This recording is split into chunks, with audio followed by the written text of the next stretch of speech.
Bonjour à tous, je m'appelle Catherine Tanguay et voici la production d'une capsule vidéo pour l'analyse didactique de tâches mathématiques fait le 9 octobre 2020 pour Vincent Martin dans le cadre du cours MAP 223.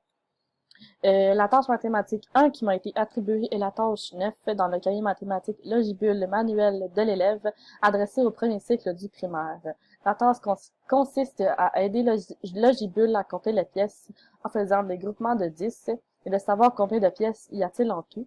La tâche a pour but également de faire des regroupements de 10 pour que l'élève n'ait pas à recompter chaque fois qu'il souhaite calculer le nombre total.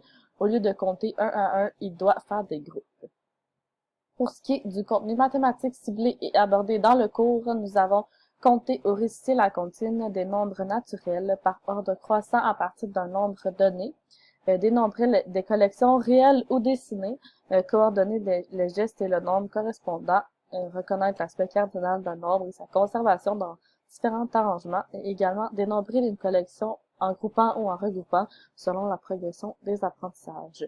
Pour ce qui est de la suite, il y a également l'organisation. L'élève doit utiliser le crayon au lieu de déplacer des objets. La mémorisation, l'élève doit se souvenir de combien y a-t-il de pièces. La reconnaissance globale, la coordination, la représentation picturale à partir de dessins et la formation de collection. Et ici, c'est le but. Pour ce qui est du matériel didactique présenté et utilisé, nous avons des pièces, jetons, des morceaux de différentes formes géométriques, des cahiers mathématiques Logibule, des feuilles libres, crayons et efface. Les difficultés envisagées, la difficulté numéro 1 serait de comprendre l'objet dessiné. Il n'y a aucun matériel tangible. La deuxième difficulté serait celle de coordonner le mot au geste lors du décompte. La troisième difficulté serait de celle à faire des regroupements précis de 10. L'élève aurait besoin de recompter plusieurs fois, qui est également une difficulté à s'organiser. La quatrième difficulté serait celle de comprendre une limite d'une collection. Ici, c'est une limite de 10. Et la cinquième serait de difficulté à se mélanger entre les regroupements puisque le nombre de pièces est élevé. Maintenant, la tâche que j'ai trouvée, elle se trouve dans le cahier mathématique numérique 1, adressé au premier cycle du primaire à la page 67. La tâche consiste à écrire le nombre d'outils dans chaque ensemble, qui est des ensembles de 10. Et en haut, nous avons les groupes de 10 qui est présenté avec une dizaine. C'est un groupe de 10 éléments. Ici, dans l'exemple, il y a 3 dizaines et 2 unités. Pour ce qui est du contenu mathématique ciblé et abordé dans le cours selon la progression des apprentissages, nous avons compté ou récité la comptine des nombres naturels par ordre croissant à partir d'un nombre donné.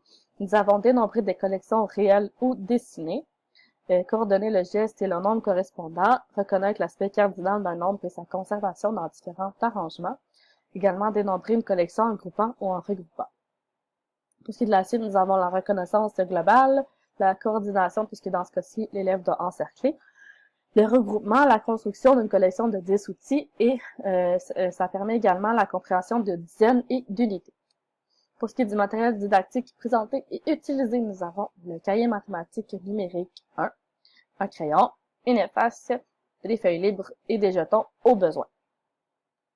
Pour ce qui est des difficultés envisagées, la première difficulté est celle à comprendre l'objet dessiné. Il n'y a aucun matériel tangible. La deuxième difficulté serait celle à faire des regroupements précis de 10 puisque l'élève aurait besoin de recompter plusieurs fois, ce qui est également une difficulté à s'organiser.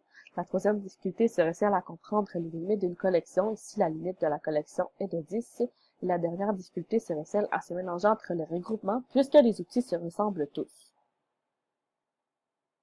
Pour ce qui est de l'argumentation, ici, je dis que la seconde tâche permet de faire une suite à la première tâche puisque ça la complète bien. Mais la seconde tâche pratique d'autres notions plus complexes ou équivalentes que la première tâche, si nous avons par exemple des dizaines et les unités.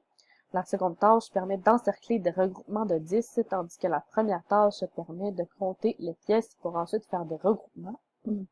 Les deux tâches pratiquent les notions différentes du regroupement. Par exemple, la coordination est différente dans les deux cas. Dans un cas, il faut encercler et dans l'autre cas, il faut compter, barrer une pièce, et etc. Pour ce qui est de l'ouverture, ici, l'adaptation possible d'une tâche pour la rendre plus simple ou plus complexe sur le plan conceptuel. Ici, pour rendre la tâche plus simple, nous pourrions offrir du matériel de manipulation dans les deux tâches, par exemple des jetons ou des blocs, pour que les élèves puissent bien réaliser leur tâche. Et c'est la fin. Alors, merci de m'avoir écouté et bonne fin de journée.